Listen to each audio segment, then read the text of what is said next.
Bienvenidas a Ellas Ahora, un podcast para conocer historias de mujeres auténticas que están abriendo caminos y rompiendo paradigmas en temas de cultura, deporte, impacto social y negocios. Y al ser ellas mismas nos están inspirando a crear y actuar. Yo soy Diana Orozco y yo Andrea Rioseco. Esto es Ellas Ahora.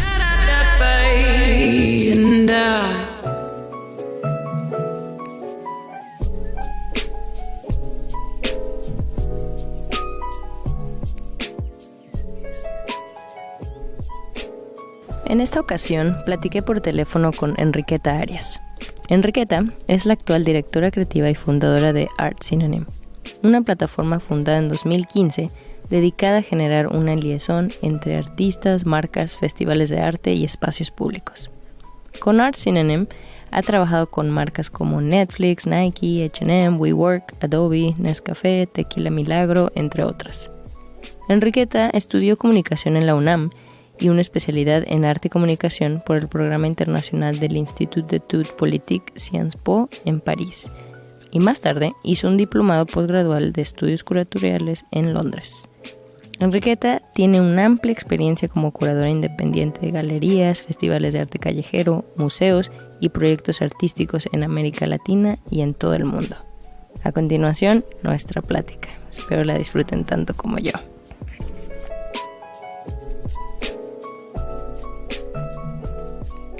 Enriqueta, qué gusto platicar contigo. Muchísimas gracias. Ya sabes cómo es la dinámica. ¿A qué jugabas de niña? Mira, es chistoso, pero cuando era niña jugaba como a varias cosas. Me gustaba mucho cantar y montar escenarios y así. Y también me gustaba jugar a que hacía repostería. Era chistoso, pero cuando era chiquita justo decía que quería ser o actriz o repostera. Y ninguna de las dos fue. Pero, o sea, sí, una en parte porque estudié la carrera de actuación, sí, pero sí jugaba eso de niña, me gustaba un montón y también me gustaba muchísimo dibujar y escribía unos poemas súper malos, pero me gusta escribirle poemas a mis papás y está chistoso eso. Pero sí, como que siento que siempre estaba buscando qué hacer con las manos y porque fui hija única, entonces como que siempre tenía que inventarme a qué jugar yo sola. Entonces era chistoso, sí.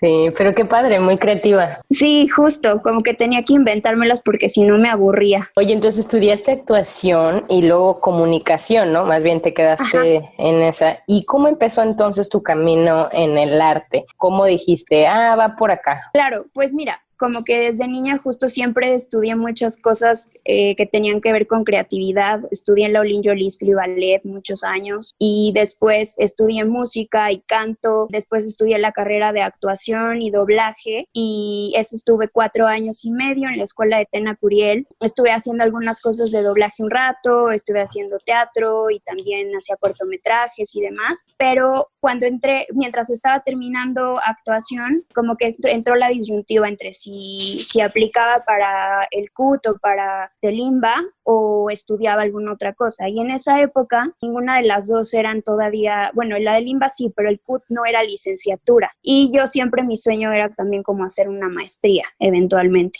Entonces, apliqué para entrar a Ciencias de la Comunicación en la UNAM y fue como una decisión bien difícil porque también al mismo tiempo sí fue como un poco abandonar un sueño que sí tenía desde chiquita, pero la verdad en comunicación poco a poco fui encontrando como el camino que quería tomar y sabía que siempre tenía que estar relacionado de la mano con el arte de alguna manera, si no era teatro, danza o pintura o artes plásticas o demás, pero sabía que quería encaminar la comunicación de esa manera y fue realmente hasta los últimos semestres de la carrera que empecé a hacer una tesis que justo estaba encaminada a curaduría y procesos de comunicación en el arte contemporáneo. Y entonces me fui a estudiar a París. Me fui al Instituto de Ciencias Políticas de París e hice un programa internacional en el que tomé un montón de materias que estaban más relacionadas a ayudarme a terminar la tesis. Fue ahí realmente donde descubrí como el camino del arte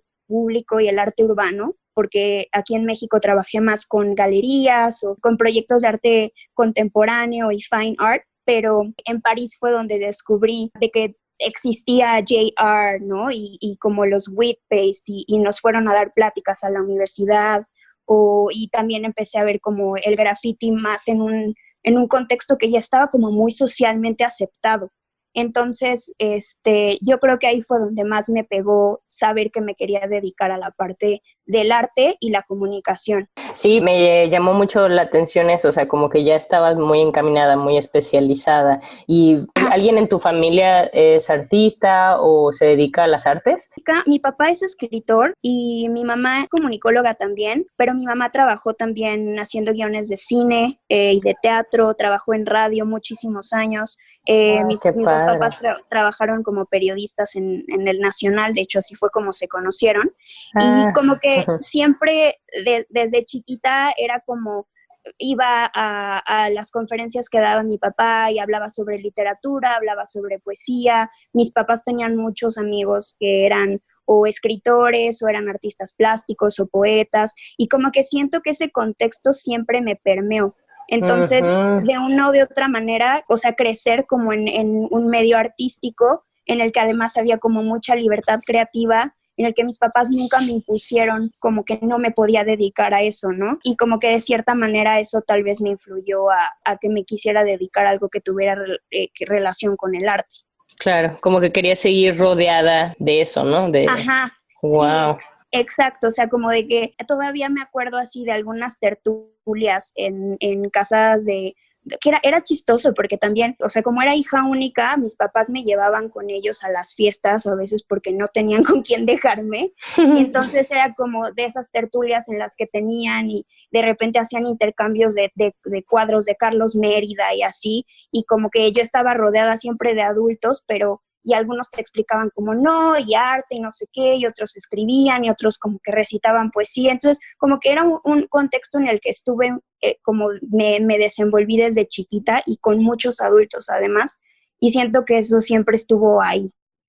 Qué padre. O sea, ahorita que estabas contando eso, te imaginé así como película, así de chiquita, así como viendo a todos así como, oh, qué Sí, padre. tenía una amiga de mis papás que era coleccionista de Barbies y Wow. era una actriz colombiana y tenía el cabello naranja, me acuerdo, y que me hablaba por teléfono y me contaba las Barbies y luego iba a su casa.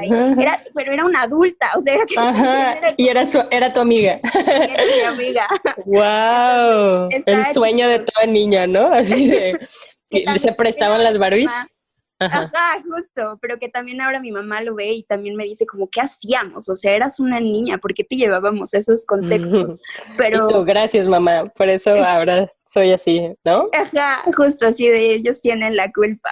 Ay, pero qué padre. Hoy quiero como preguntarte para ti, ¿qué es el arte? Pues sí, creo que es difícil de explicar, pero creo que para mí el arte es todo aquello que te mueve, o sea, y creo que es algo bien importante de que se tiene que hablar y que se tiene que explicar, porque también es algo que pasa mucho con el arte contemporáneo, que ahora cada vez los discursos detrás de las piezas de arte son los que tienen más peso, la curaduría también, y los contextos y como qué tan importante es un artista o no, el prestigio, pero creo que sin duda una pieza musical, un cuadro, una danza, lo que sea, un escrito de alguien, si te mueve y te remueve cosas, ya sea bonitas o feas, eso es arte. O sea, tiene que tocarte en lo más profundo de las emociones. Y yo creo que para mí eso es lo más importante, por ejemplo, del arte público, porque una de las cosas que yo veía cuando estaba haciendo mi tesis sobre arte contemporáneo es que los museos y las galerías en México principalmente, que es uno de los países con mayor número de museos, es que la gente casi no quiere entrar porque te sientes intimidado, te sientes ignorante cuando entras a veces a un museo, ¿no? Como que el hecho de que estás ahí y no terminas de entender las piezas y entonces sientes como que o no sabes o eres tonto o mejor te sales, y cuando vas a las galerías de repente están detrás de ti para ver si vas a comprar o no y tú a lo mejor solo quieres ver. Entonces, como que hay agenda política y agenda económica que siempre permean, pero en el arte urbano sea bonito o feo, te guste o no te guste, te comunica algo y está ahí y te mueve y está en el espacio público que es el que transitas todos los días. Entonces, claro, para mí, creo que ese poder de comunicación es mucho más fuerte, ¿no? Justo te iba a preguntar eso, que ¿cuál crees que es el impacto del arte en una comunidad? Yo creo que el arte como poder de cambio es brutal. O sea, creo que lo podemos ver de distintas formas. Me tocó trabajar 4 años con una organización sin fines de lucro que se llama Pangea Seed, que tiene base en Hawái, y trabajé con ellos en un proyecto que se llamaba Seawalls, en el que nos especializábamos en hacer murales que hablaran sobre los problemas de los océanos y las especies marinas. Y estuve trabajando con ellos 4 años haciendo murales en la península de Yucatán. Hicimos muchos en Cozumel, en Isla Mujeres, en Cancún, y después empezamos a hacer en todas partes del mundo, en Nueva Zelanda, en Canadá, en Hawái, en un montón de lados. Y justamente haciendo estos murales nos dábamos cuenta del impacto que tenía en la gente y sobre todo en los niños. Como ver los murales en los que, por ejemplo, los de la península de Yucatán los hicimos especialmente para hablar de qué estaba pasando con el tiburón ballena. Y era súper interesante ver a los niñitos que pasaban y te decían, claro, es que no los debes de matar.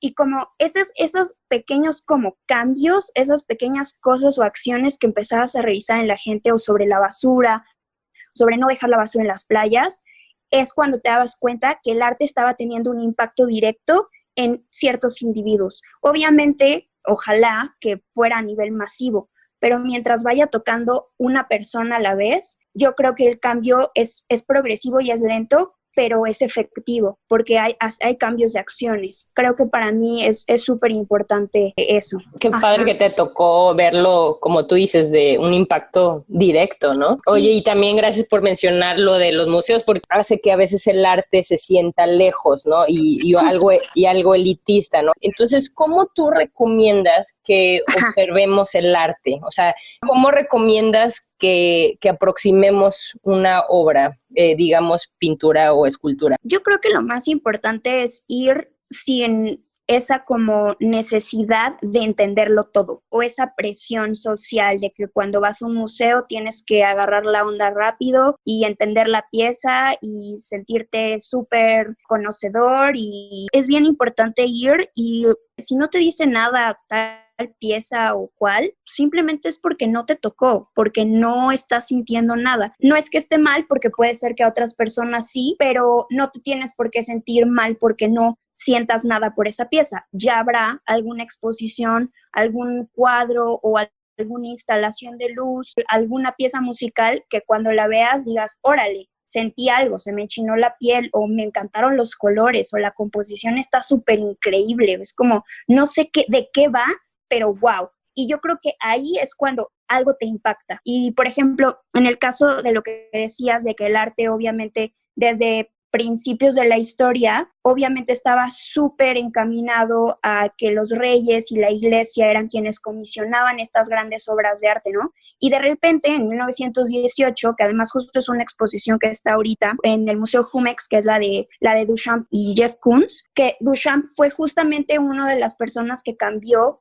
en ese sentido cuál era el significado del arte, porque él empezó a hablar del ready-made y de los objetos, como en este momento en el que algo, como un vigitorio, lo sacas del contexto y lo pones en un museo, se sacraliza, ¿no? Y en ese momento, cuando lo pones adentro de un museo, se vuelve una pieza de arte, cuando probablemente en otro espacio no signifique nada.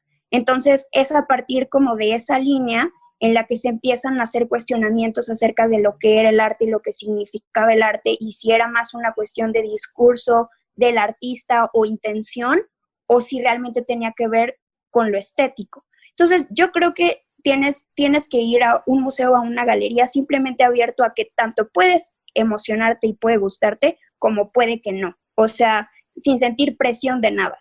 Pero obviamente pues es difícil, porque al principio, incluso a mí todavía me pasa, vas al MoMA o vas al Met y es como, sí te sientes como intimidado. y te da miedo a veces, es como de, ay, no sé si yo soy una ignorante. Sí, exacto, eso, ¿no? De que ves a todo el mundo, wow, y tú dices, no lo Ajá, veo, ¿no? justo. Y dices, soy yo. Pero qué bueno que lo dices, ya viniendo de alguien experto como tú, ya me siento mejor. Pasa con las Ajá, ferias de arte también, o sea, de que vas a Zona Maco y es como, come on, o sea, no todo te tiene que gustar y no todo tiene que significarte algo, porque la mayoría de las cosas que están ahí tampoco son tan increíbles, o sea, claro. entonces es como justo quitarle esa presión social y ese peso como de que si no sabes de arte es porque no eres un conocedor y no eres una persona que culturizaba. O sea, Claro. creo que eso es lo más importante, quitar ese peso para empezar a disfrutarlo, porque si no te estresas y cuando vas Claro. terminas como de, ay, no me gustó, no entendí, vámonos. Qué interesante. Gracias por los tips. Oye, y bueno, volviendo a tu trayectoria, ¿cómo es que caíste en Art Synonym? ¿Cómo Sí, fue que nació? pues mira, ha sido un camino largo, pero creo que lo más importante es que después de ser editora de Yuxtapos y trabajar como desde el lado editorial con los artistas, haciendo entrevistas, conociéndolos, conociendo al público que leía sobre arte y arte urbano, y después trabajando con Panji Acid en la organización, haciendo festivales, trabajando en otros festivales de street art en otros lugares, como que una de las cosas que a mí me generaban más cuestionamientos era que la mayoría de los festivales de arte urbano no les pagan a los artistas. Y por consiguiente tampoco la gente que trabaja en los festivales ganábamos dinero, ¿no? Entonces era una cosa como que yo decía, ok, está increíble, me encanta, estoy viajando un montón, pero a ver, cuando cumpla 30 años, ¿qué va a pasar? O sea, si quiero Ujú. tener una casa, si quiero tener como un arraigo y poderme pagar mis cosas, porque también es como, pues los viajes no pagaban la renta, ¿no? Y no quería seguir viviendo con mi mamá eternamente. Y como que también era como un cuestionamiento que yo decía, ¿por qué a los artistas no se les paga por su trabajo? O sea, porque también era eso, ¿no? Les pagaban los viáticos, los insumos, la pintura, etcétera, etcétera, pero per se una paga por hacer una pieza de arte en un formato gigante no estaba pasando. Entonces, como que todo eso que empezó a mezclarse en mi cabeza, en el 2015, que fue la última vez que pisé una oficina hasta este año, porque regresé, pero trabajé con All City Canvas y me tocaba hacer los programas de YouTube y también hacia todas las redes sociales, el contenido de la página y demás. Fue cuando empecé a gestionar yo proyectos de manera independiente y sobre todo apoyados por marcas, por la iniciativa privada. Y entonces a partir de ahí fue que abrí mi propio proyecto, que es en el que sigo trabajando ahora, que se llama Art Synonym. Y es eso, como que mi intención más grande siempre ha sido poderle pagar a los artistas por su trabajo y que yo también pueda vivir de ello, y también a otras personas como pagarle a la persona que vende la pintura, al que renta la grúa, ¿sabes? O sea, generar una red y que esté un poco más, no institucionalizado, pero que sí tenga mayor estructura. Esa ha sido como mi intención, sí, generar una red y que los artistas puedan vivir de su trabajo, pero que también se les pague por ello. Claro, órale, qué bueno que notaste eso. Y entonces, bueno, un poquito de las críticas, ¿no? De que hay gente, el arte en murales a veces también lo pueden llamar como publicidad de gran formato. ¿Qué opinas de esto? O sea, ¿qué tipo de comentarios o críticas has recibido y qué opinas? Claro, sí, o sea, ha habido de todo. Creo que lo más importante es entender el tipo de proyecto que tienes en las manos. O sea, creo que también lo que he tratado de hacer es buscar un balance, porque obviamente no todo tiene que ver con proyectos comerciales. También hemos hecho festivales, por ejemplo, como el que hicimos con Tiempo de Mujeres, que fue con la Secretaría de Cultura y que tenía que ver con tener una relación cercana con las mujeres que hacen telares en la calle de Regina, y que las artistas hablaran con estas mujeres y a partir de ahí que pintaran un mural que reflejara a todas estas mujeres que trabajan en esta calle en el centro y pintarlo. Y creo que obviamente iba mucho más de la mano desde un punto de vista social, en que obviamente la paga iba a ser menor, pero las artistas querían formar parte del proyecto y yo también. Entonces creo que es como tener un balance entre esta parte comercial, en la que obviamente sí es importante porque también se tiene que vivir de algo, pero Claro. al mismo tiempo también es tratar de hacer otros proyectos que no necesariamente tengan que ver con eso. Por ejemplo, hace poquito, justo los artistas Alter y Coca pintaron un tributo a Yalitza en la colonia Doctores y fue como, yo pagué los insumos, yo como Enriqueta, y el Mujan puso el muro y los artistas lo hicieron por voluntad propia. Entonces, creo que es tratar como de generar un balance entre lo que te gusta hacer y algo que te mueve, algo en lo que quieres invertir y lo ves como un proyecto personal, y también todas estas otras cosas que son necesarias, que también pueden llegar a verse como proyectos comerciales, pero que también funcionan en los que los artistas tienen la oportunidad también de estrenarse como y ser pagados por ello. Por ejemplo, el proyecto que hicimos para el mural de The National, que lo hicimos recientemente, y que las artistas que lo pintaron son Sofía Weiner y Citlali Aro, y nunca se habían subido a una grúa a pintar. Y probablemente si no hubiéramos tenido el hecho de que la banda y estaba comisionado por Mercadorama y hubieran pagado por ello, pues no hubiéramos podido rentar una grúa y ellas nunca se hubieran subido a una grúa a pintar. Y es la primera vez que pintaban un mural de ese tamaño. Creo que la oportunidad fue súper buena, ellas también fue una experiencia diferente y valió la pena. Creo que es ver como las diferentes aristas. Sí están todos estos puristas del graffiti que te van a decir como yo jamás me voy a vender, pero también es como, brother, ¿quieres vivir de esto? No. Al final, como tú dices, es tiempo, se necesita pintura, se necesita insumos. Entonces, ¿de dónde sacas? Como tú dices, es un balance. Unas cosas van a pagar por otras, ¿no? Y justo, yo creo que también una cosa positiva que podemos ver es que qué bueno que también esté cambiando la publicidad y la manera en que consumimos la publicidad, porque obviamente ya todos estamos hartos de los spots publicitarios con los que crecimos de niños, o los espectaculares en el periférico que ya ni los volteas a ver, ¿no? O los comerciales en YouTube que te salen a fuerza y que no los quieres ver tampoco, pero es como de, pues si te encuentras algo bien, bien padre hecho por un artista. Por ejemplo, ahorita hace poco una amiga que está llevando el RP de Shake Shack, invitaron a un artista para que pintara un mural porque van a abrir el primer Shake Shack en México. Y está en Reforma y la gente va y se toma fotos porque está bonito, pero al mismo tiempo, obvio, tiene que ver con que una marca lo patrocinó, pero a ver, también está embelleciendo el espacio público, que también tiene esta otra parte de gentrificar el espacio público y entonces elevar las rentas. Por ejemplo, hay ahorita un graffiti súper que está rolando por todas las redes sociales y que dice, tu street art me sube la renta. Y también es real. O sea, todo lo bueno también tiene cosas malas. Podemos verlo súper claramente que ha pasado con Wynwood en Miami. A partir de que empezaron a hacer Wynwood Walls, es como, o sea, construyen edificios solamente para poder tener paredes para vendérselas a marca. O sea, ya estamos llegando a ese nivel, pero al mismo tiempo es un espacio que antes era altamente peligroso y que era intransitable, y ahora pues es un espacio que está lleno de tiendas y comercios y la gente va cada año durante Art Basel y se divierte y va de fiesta y tal. Obviamente son unas cosas por otras, pero creo que también no se puede ir siempre en contra del capitalismo. O sea, vivimos en él. Sí, un balance. Y digamos, bueno, ahorita que mencionas como que te veo como si fueras un agente de los artistas, ¿no? Eres ese medio, ¿no?, que negocias a favor de ellos y buscas estructurarlo como para que fluya. Bueno, así me lo estoy imaginando. Y me imagino que muchos artistas con los que trabajas pues ya son bastante establecidas,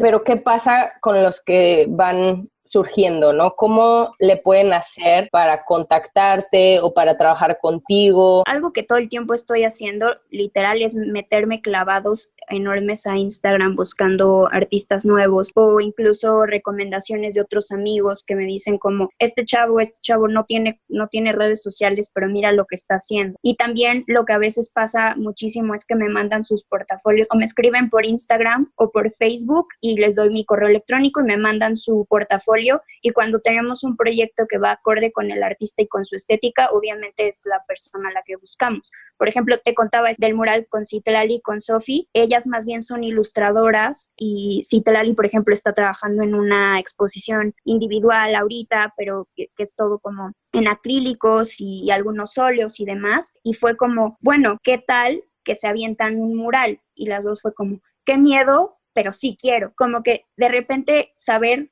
como darles un poco el chance y el empujoncito como para que sientan la confianza de que sí lo pueden hacer y después darse cuenta que lo pueden hacer. Creo que eso es lo más importante. No siempre se puede porque hay veces que en algunos proyectos me piden específicamente a un artista. Entonces, pues ahí eso, contactar al artista más bien y desarrollar todo el proyecto. Pero cuando hay chance de proponer y generar como espejos nuevos y espectros nuevos para nuevos talentos, obviamente también es algo súper, súper importante para mí. Sí, volvemos a lo del balance, ¿no? Me imagino que ha de ser difícil porque por un lado tienes que buscar subir a gente nueva, ¿no? Y por otro, mantener a los que ya llevan tiempo contigo y cosas así, ¿no? Bueno, el arte sabemos que no tiene género, ¿no? Pero vemos que sí hay diferencia en las oportunidades, no solo en México, pero a nivel mundial. ¿Qué nos quieres platicar al respecto? Digo, tú estás ahí. ¿Cómo ves esto? Es un temazo. Justo yo también cuando empecé mi proyecto, como que lo primero que me importaba y me interesaba pues era sacarlo a flote y conseguir proyectos y patrocinios y demás, pero también después lo que empezó a ocurrir es que yo también me empecé a dar cuenta que estaba replicando patrones machistas en el sentido de que estaba invitando a casi puros hombres a los festivales o a los proyectos. Y entonces fue como de, órale, o sea, es como de, ¿qué estás haciendo? Así.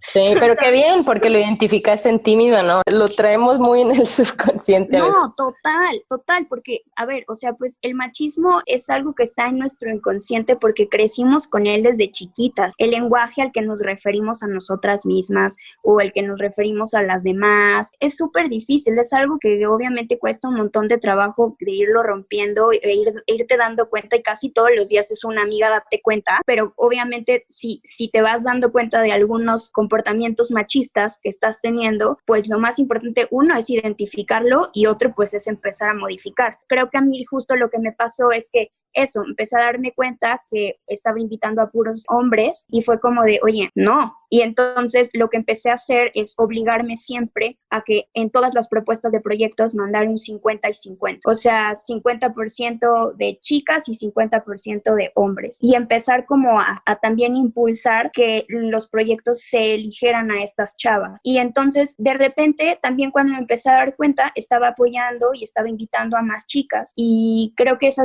ha sido una de las cosas que más me ha hecho como incluso que otras chavas me manden portafolios y entonces descubrir nuevas artistas. Y también esto fue porque en el 2016 di una conferencia junto con Andonela y con Paola Delfín en Congreso Picnic y hablamos del rol de las mujeres en el arte. Entonces también fue meterme un clavado en el que estuve haciendo como un montón de comparativas en números, solo por ejemplo en la UNAM, en el que me di cuenta que las chavas que estaban entrando a la carrera eran un 60% mujeres y el resto eran hombres. Y después en la parte del campo profesional, en artes y en diseño gráfico en la UNAM, y después las que salían y las que realmente ya estaban trabajando, solamente era un 40% de ese 60%, o sea, nada. Y luego hice también toda una tabla que encontré con todos los apoyos que da el FONCA a cuántas mujeres y a cuántos hombres, y era mínima a mujeres. Entonces, son estos momentos en los que es un despertar y abrir los ojos y decir,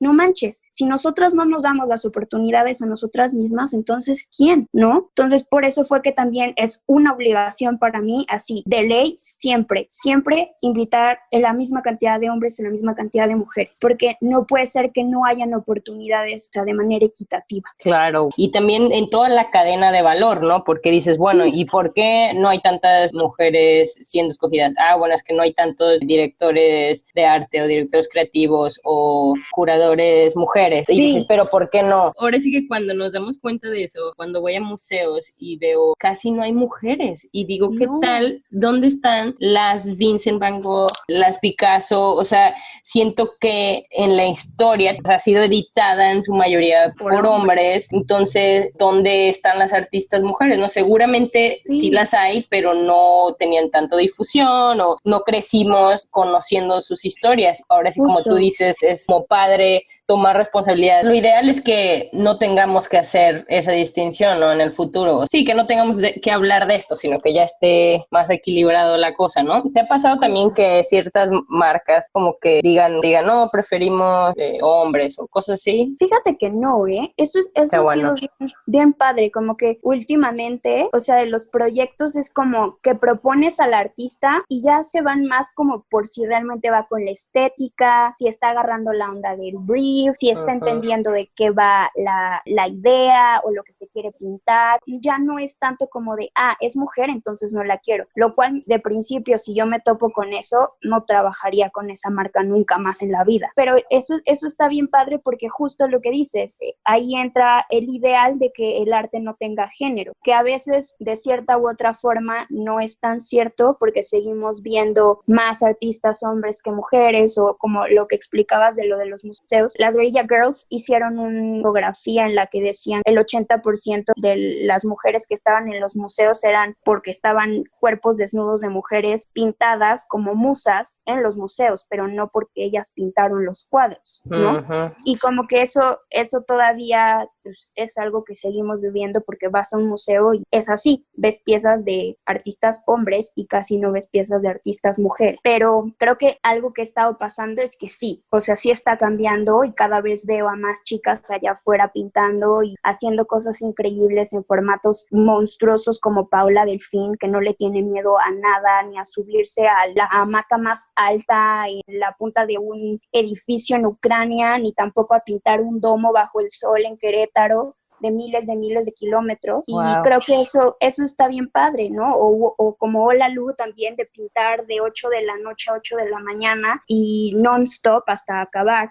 Y como que ese tipo de cosas me reconfortan un montón porque también resignifican el papel de la mujer débil que no puede hacer las cosas porque no tiene la condición física para hacerlo. Claro. Y también, bueno, y no es que tengamos nada en contra de los artistas para nada. Hombres. Sí es importante como contar con el mayor número de versiones, ¿no? Para tener mayor representatividad, ¿no? Para tener algo con qué identificarse, algo con qué... O hay arte que no te vas a sentir identificada, a la mejor, o sea, si tienes más diversidad, a lo mejor sí te sientes identificada, ¿no? Claro, tienes más opciones de dónde escoger. Sí, de pertenecer, ¿no? Decir, claro. Y de inspirarte. Oye, Enriqueta, y digamos que artistas, ¿qué les recomiendas? ¿Qué tipo de cosas les recomiendas para que lo puedan hacer de una manera sustentable también? Pues creo que sí es bien importante, sobre todo antes de las redes sociales, esto me lo digo también a mí misma porque sigo con esa página web en construcción desde hace como un año. Tener una página web es básico y creo que a veces hace mucha falta porque eso es como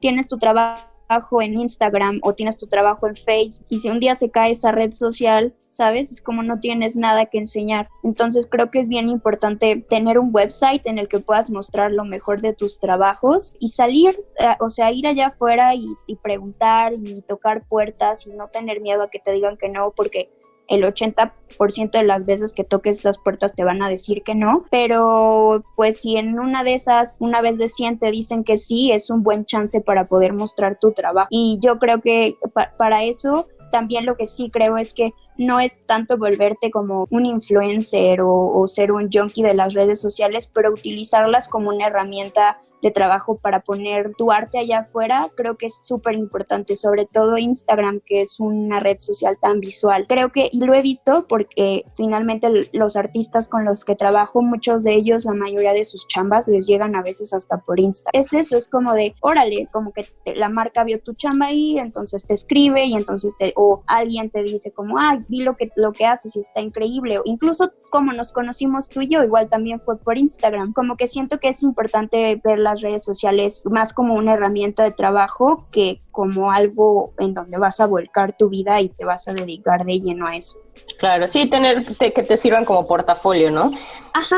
Y ahora una pregunta un poco más difícil. ¿Cómo le haces para evaluar tu trabajo, no? Si tú eres artista o me ha pasado que a veces vas a, no sé, a ferias en tu cuadra o en tu ciudad y ves arte en la calle o, no sé, murales y a veces está como muy caro. Caro es relativo, ¿no? Todo esto es relativo, muy subjetivo, pero ¿cómo dirías tú que alguien que va empezando puede evaluar su arte? Sí, creo que es una parte bien difícil porque es una parte que no nos enseñan a nadie en la escuela porque también el dinero es como un tabú siempre, ¿no? Como decirte de, ay, no, cobra por tu trabajo, es como en la Esmeralda es como, no, sacrilegio, nunca cobres, eres artista, pero es como, pero ¿y entonces cómo voy a vender un cuadro, no? Entonces creo que lo más importante es preguntar, es como si estás entre amigos y entre artistas y es como, oye, ¿cuánto cobraste por esta chamba? Para que más o menos yo tenga como una idea de cuánto tengo que estar cobrando por mi trabajo. Y creo que poco a poco es empezar a generar una confianza entre todos y también como un estándar en el que también la gente no cobre o acepte que le paguen muy poco dinero por su chamba, porque también eso es lo que genera que, pues, que las marcas puedan como colgarse de decir, pues mejor no te contrato a ti, aunque eres muy buen artista, porque sé que probablemente hay 10 personas atrás que no me van a querer ni siquiera cobrar porque les dé esta oportunidad. Entonces, creo que lo más importante es que los artistas siempre traten de cobrar por su trabajo lo más que se pueda y, o sea, la mayor cantidad de veces que se pueda. Y creo que preguntando, o sea, tanto pueden preguntarle a la gente que coordina los proyectos como entre los mismos artistas. Creo que siempre es como un buen feedback, porque muchas veces eso te ayuda a determinar si estás cobrando mucho o estás cobrando poco.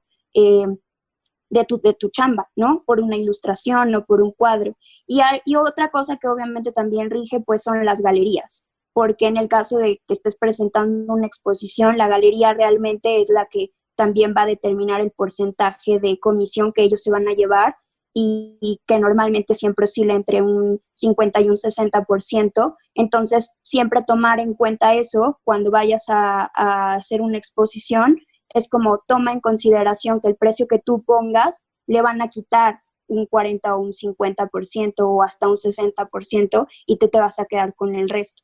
Entonces, siempre poner los precios en esa perspectiva para que tampoco no termines ganando nada. Órale, necesitamos completamente otro episodio donde nos platiques cómo funciona eso. Lo de las galerías. Sí, ¿tú también trabajas en eso? También. Sí, o sea, justo cuando estaba trabajando en Juxtapoz, trabajé en la galería que estaba junto con Juxtapoz, que en ese entonces se llamaba 5024MX y ahora es Maya Gallery.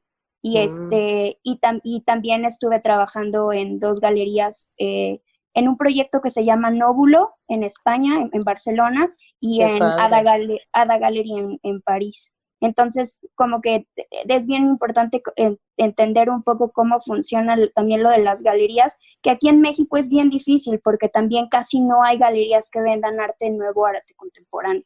Entonces, casi todo siempre es como entre conceptual o foto o más clásico y a veces es como difícil encontrar espacios que, por ejemplo, hay muchos espacios de autogestión entre artistas como Casa X o Mártires de la Conquista, que a veces son espacios que se han gestionado entre artistas, o la galería de Smith, que se llama Toba y que también está en el centro y que también es como de artistas a artistas. Y ahí a veces está muy padre también porque los mismos artistas pues generan el espacio para que otros artistas vendan su trabajo.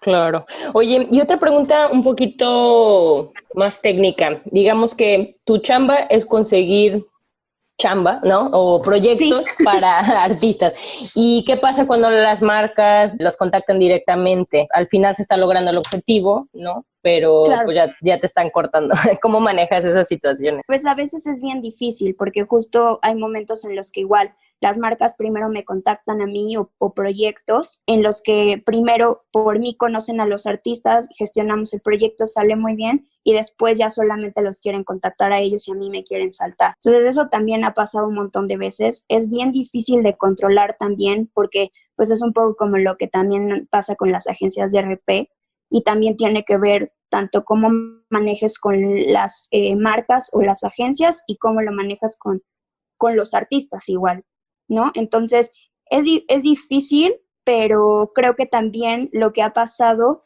es que en ocasiones cuando contactan a los artistas y generan los proyectos sin una persona intermediaria, como yo no solamente funciono como persona intermediaria, sino que yo también hago las producciones, a veces la mayoría, las marcas no tienen idea de cómo producir el proyecto. y entonces el artista tampoco lo hace porque el artista hace su chamba. Entonces sale un desastre. Y a veces también es difícil porque obviamente también eso tiene un montón de tiempo de experiencia, pues de todos los años que llevo haciéndolo. Claro, Entonces, tú haces manejo de expectativas, no haces el plan como acorde a tiempo. Sí, oye, y también me imagino que al final es como un acuerdo entre los artistas con los que trabajas, ¿no? Es como, a ver, si esto llega a pasar, pues dime con confianza, ¿no? O no sé, claro. Supongo que ya es algo muy de relación. Sí, es tratar de tener una relación con ellos igual. Oye, y también, ¿cómo le haces tú para conseguir esta chamba? O sea, me imagino que ahorita pues ya te llegan, pero también te pasa de que, mira esta marca, veo que traen esta campaña, siento que estaría padrísimo. O sea, ¿tú también haces propuestas? Sí, justo, o sea, de repente las marcas contactan directo, pero también, y a veces también es por agencias igual, y si no, también he tratado de hacer el approach con las marcas directamente y proponer proyectos. Y también a veces ha funcionado, otras veces no. Y creo que es como un poco ir creciendo, pues un poco esperando así de hope for the best.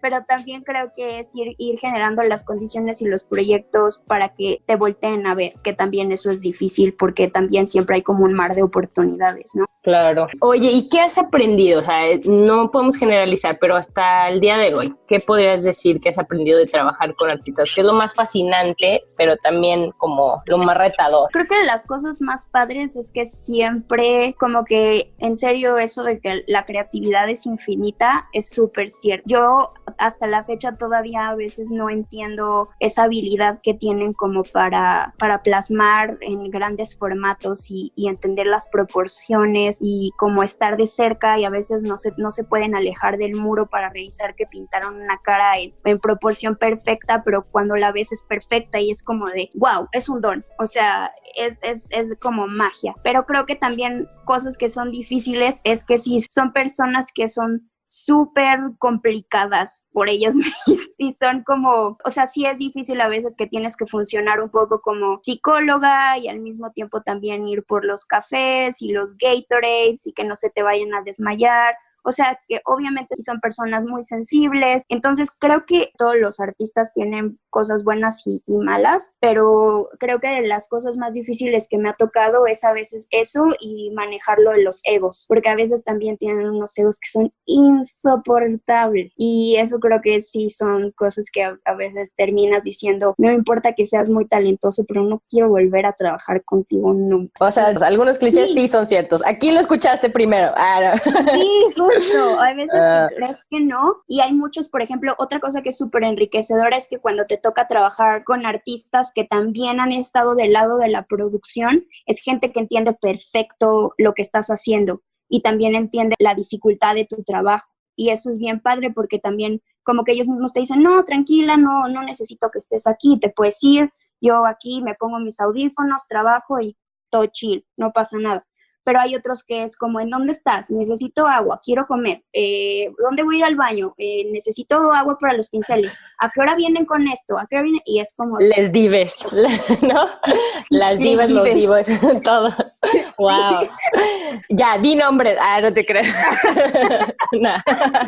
Sí pasa. Bueno, ahorita que mencionabas eso de los artistas, que la creatividad que fluye, entonces, ¿tú qué piensas? ¿Si es algo con lo que se nace? O sea, ¿es un don? A veces es algo que se desarrolla, pero ¿qué opinas de eso? Yo creo que son ambas. O sea, creo que obviamente nacen con una sensibilidad y con ciertas tendencias tal vez, pero es un montón de práctica y lo veo con ellos porque también los he visto evolucionar a muchos con los años de experiencia y de verdad es como no pasan un día sin dibujar y es como si dibujas diario 5 horas al día, si no es que más, cuando ya obviamente te dedicas de lleno a eso, pues es lógico, la experiencia y la práctica te va a llevar a que seas un máster en lo que sea que pintes, ilustración o hiperrealismo, o fotorrealismo o abstracción, lo que sea. Pero yo creo que también sí es cierto que naces con una predisposición creativa, puede ser, o a veces incluso también es porque te aburrió un trabajo y de repente te diste cuenta que eres muy bueno en dibujando y tal vez mientras lo vas alimentando, pues te vuelves mejor en eso. También me ha tocado artistas con los que he trabajado que estudiaron ciencia y de repente empezaron a dibujar, pues ahora son expertos dibujando insectos. O sea, Qué padre.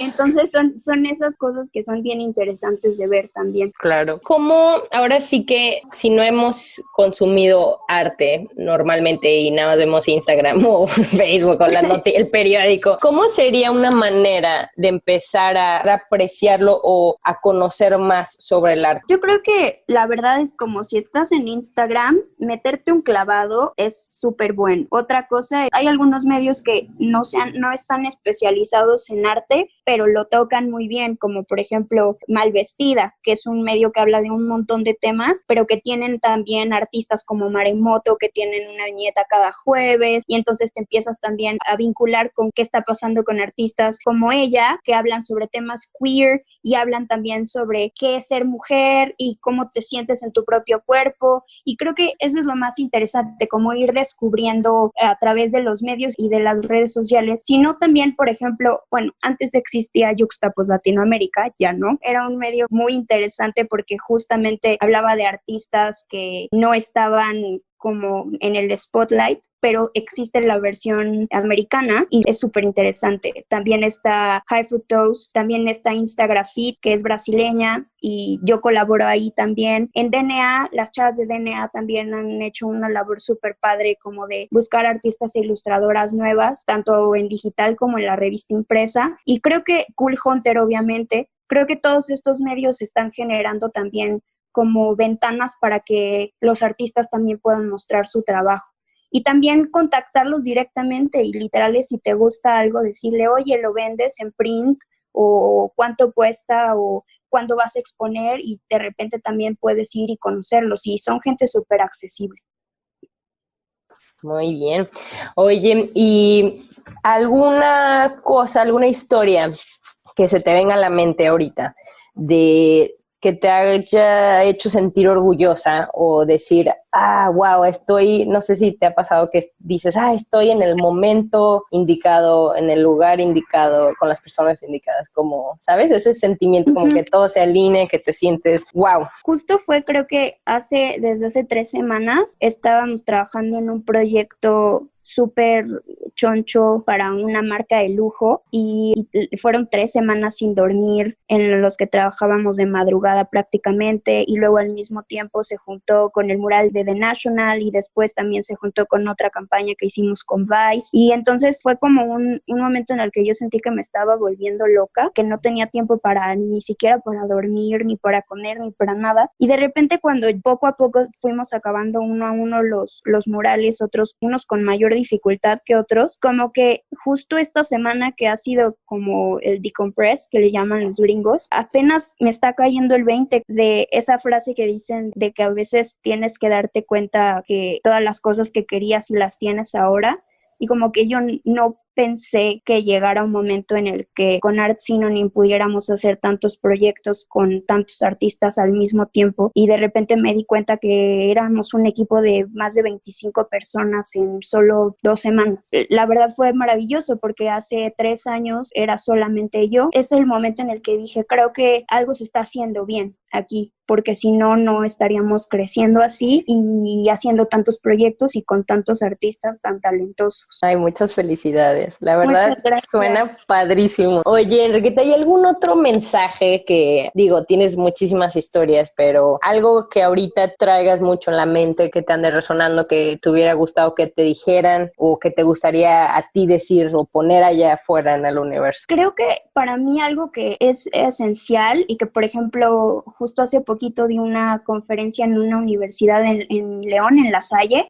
Para mí creo que fue bien importante. En la universidad, cuando estaba estudiando comunicación, pues de cierta manera sí no tenía o sea, sabía que quería dedicarme a algo de arte y de creatividad, pero no tenía idea bien a bien de qué. Y probé un montón de cosas y trabajé en radio, y trabajé en cine, y trabajé en comunicación organizacional, y trabajé en periódicos. Era tratar de buscar y encontrar mi lugar como en el universo, y creo que algo que he descubierto y que me da mucho gusto que esté pasando cada vez más es que creo que las líneas que dividen a las profesiones cada vez se van desdibujando más, y creo que eso es fascinante porque eso abre un montón las posibilidades a que no importa lo que sea que estés estudiando ahorita, no importa si es diseño gráfico o es música o es administración de empresas, el poder como ahora tener como alimentarte de tantas otras disciplinas al mismo tiempo, te van a hacer llegar al lugar a donde quieres llegar. Es bien padre que si estás estudiando, pero sabes que hay algo que quieres hacer, que lo hagas, sin importar y sin dejar a lo mejor la universidad de lado, ¿no? Si la tienes que dejar, también dejarla, porque tampoco pasa nada. Pero creo que sí, lo más importante es darte cuenta que las posibilidades son infinitas y hay como un montón de opciones para explorar en el mundo y no cerrarte a un campo profesional o a una sola profesión. Claro, eres más que lo que estudias o que tu trabajo, ¿no? Totalmente. Qué padre. Pero que también creo que es una responsabilidad bien grande como ir alimentando esas necesidades que tengas. O sea, por ejemplo, algo que yo sí hice mientras estaba en la escuela era tomar un montón de cursos y diplomados de diferentes cosas. No sabía si me iban a servir o si realmente me iban a funcionar para algo, ¿no? Pero creo que de cierta manera como que todas me alimentaron y de repente en algún momento las llego a usar o llego a conectar con algo que aprendí y digo, me sirvió. Es bien importante que si estás estudiando algo pero te llama la atención aprender a tocar la guitarra española, hazlo. O sea, toma esa clase, no importa qué pase después, igual te va a servir, igual no. Eso, pero, me encantó. Sí. Alimenta tus necesidades, eso suena medio peligroso, pero muy bueno, oye,